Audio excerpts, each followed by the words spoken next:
میں اماں تم کیوں روتی ہے؟ تو ماں کہنے لگی بیٹے تو اور بھی ہیں پر تو فرما بردار پتر تھا، تیرے بعد کون پوچھے گا؟ بچوں سے پوچھا تم کیوں رو رہے ہو؟ کہنے لگے ابا جس طرح بیاہ کرتا ہے دوسرا تو کوئی نہیں نہ کرتا، تیرے بعد کون پوچھے گا؟ تو حضرت عبداللہ ابن مبارک کہنے لگے اوہو میں سمجھ رہا تھا مجھے رو رہے ہو، تم تو اپنی ضرورتوں کو رو رہے ہو، مجھے کہاں رو رہے ہو؟ اور میں رو رہا ہوں کہ میں نے آگے کیا لے کے جانا۔ ہماری باقی وزاداری ٹھیک ہے، اب کہاں وہ لوگ ملتے ہیں جن کے کپڑوں پہ پابند لگے؟ اب غریب آدمی بھی اچھے کپڑے پہنتا ہے، ہفتے میں 2 دفعہ گوشت کھاتا ہے، اب کوئی ایسا مسئلہ نہیں رہا۔ لیکن وہ جو ہماری روحانی زندگی تھی نا، دیکھیں نا مشکات شریف میں حدیث ہے، اللہ کے رسول صلی اللہ علیہ وسلم نے فرمایا اپنے گھروں میں مسجد بناؤ، یعنی گھر میں ایک حصہ مخصوص کرو نماز کے لیے۔ اور حدیث کے اگلے لفظ یہ ہیں کہ گھر کو قبرستان نہ بنا لیں۔ اس کا مطلب ہے کہ گھر زندہ ان لوگوں کا ہے جو گھر میں رہتے ہوں اور نفل پڑھتے ہوں، باقی تو گھر مردہ ہے، جتنے مرضی لوگ بستے ہوں۔ ایک لائن ہے صوفیاء کی پوری، حضرت فضیل بن عیاض سے لے کر ابراہیم بن ادم تک، ایک لائن پوری جو کہتے ہیں ویسے ہی گزر رہے تھے تو کسی گھر سے کوئی آیت سنی تو ہمارے اندر تبدیلی آ گئی، کسی گھر سے کسی کے پڑھنے کی آواز سنی تو تبدیلی آ گئی، بدل گئے، چھوڑ دیے گناہ۔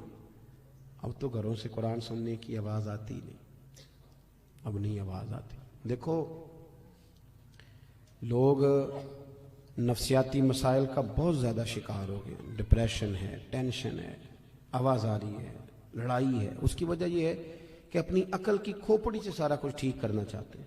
عقل محدود ہے، آپ کدھر تک بھاگیں گے اس کو لے کے؟ بہت ساری چیزیں اللہ رسول پہ چھوڑ دیں اور اپنے جو من کے میل کچیل ہیں اس کو دھوئیں، اپنے آپ کو سمیٹیں، زیادہ ٹانگیں نہیں دنیا کے اندر پھیلائیں کہ جاتی دفعہ اکٹھی نہ کی جا سکے۔ اپنی زندگی میں کچھ چیزوں کو محدود کریں، بچا کے سارا کو چھڑا کے سب سے، مصلی لے کے نا بغل میں چھپا کے تھوڑا الگ سے بیٹھے، ایک تسبیح، ایک پانی کا پیالہ، ایک مصلی، پانی کا پیالہ ڈھکا ہوا، بند کریں یہ موبائل شبائل، تھوڑی دیر تنہا بیٹھے مصلی میں۔ صلاح الدین ایوبی بڑے پریشان رات کو رو رہے تھے، بڑے پریشان تھے۔ ایک بزرگ سے ملاقات ہوئی، انہوں نے کہا کیوں روتے ہو؟ کہنے لگے حضرت جی جنگ لڑنی ہے عیسائیوں سے۔ صلاح الدین ایوبی کے والد حضور غوث پاک کے مرید ہیں۔ صلاح الدین کہتے ہیں میں 10 سال کا تھا جب میرے ابا جی مجھے غوث پاک کی بارگاہ میں لے کے گئے، انہوں نے میرے لیے دعا کی تھی۔ 70,000 فوج جو صلاح الدین ایوبی کے ساتھ لڑی وہ ساری غوث پاک کے مریدوں کی تھی۔ خوش نہیں ہوئے آپ بات سن کے؟ ہاں جی، یہ صوفیاء کے ماننے والے جہاد کر سکتے ہیں اور انہوں نے جہاد کیا ہے، یہی لوگ اور یہی چراغ جلے گا تو روشنی ہوگی۔ بہرحال صلاح الدین ایوبی بزرگ سے کہنے لگے کہ پہلے ہی بڑی کمزوری ہے مسلمانوں کے پاس، اسلحہ کوئی نہیں، اور ابھی مجھے خبر ملی ہے کہ عیسائیوں کا ایک بحری بیڑا اسلحے سے بھرا ہوا بحری جہاز آ رہا ہے، تو وہ بھی اگر اسلحہ شامل ہو گیا تو بڑا مسئلہ بن جائے گا۔ تو میں بڑا پریشان ہوں، بزرگوں دعا کرنا۔ بابا جی کہنے لگے چل عشاء کے بعد تو بھی دعا کر، میں بھی کروں گا۔ بزرگ کہتے ہیں میں عشاء پڑھ کے چلا گیا، جب رات کو دوبارہ آیا نا مسجد میں تو صلاح الدین سجدے میں گرے ہوئے تھے اور رو رہے تھے، اللہ مہربانی فرما، اللہ مہربانی، اللہ مدد فرما، رو رہے۔ کہتے میں نے کہا اسے یکسوئی حاصل ہے، میں یہاں نہیں، میں گھر میں جا کے مصلی بچھاتا ہوں، سکتا ہے میری وجہ سے اس کو یکسوئی نہ ملے۔ کہتے میں گھر چلا گیا، جب فجر کی نماز پڑھنے کے لیے میں آیا تو صلاح الدین بڑے تر و تازہ تھے، خوش تھے۔ میں نے نماز کے بعد پوچھا خیر ہے؟ کہنے لگے حضور میرے رب کریم نے بڑا فضل کیا، وہ ان کا بحری بیڑا دریا میں غرق ہو گیا، ابھی اطلاع ملی ہے ابھی۔ بزرگ کہتے ہیں اس کی بات سنی تو مجھے وجد ہو گیا، میں نے کہا صلاح الدین وہ دریا میں غرق نہیں ہوا، تیرے آنسوؤں میں غرق ہو گیا، جو تو رویا ہے نا رات، تیرے آنسو سنے نا حدیث۔ حضور نے فرمایا اگر تو اللہ کے خوف سے رو پڑے اور صرف اتنا آنسو جتنا مچھر کا پر ہوتا ہے اگر اتنا بھی تیری آنکھ سے نکل گیا تو تیرا دوزخ میں جانا اتنا ہی مشکل ہوگا جتنا بھینس کے تھنوں سے نکلے ہوئے دودھ کا دوبارہ تھنوں میں جانا مشکل ہوگا۔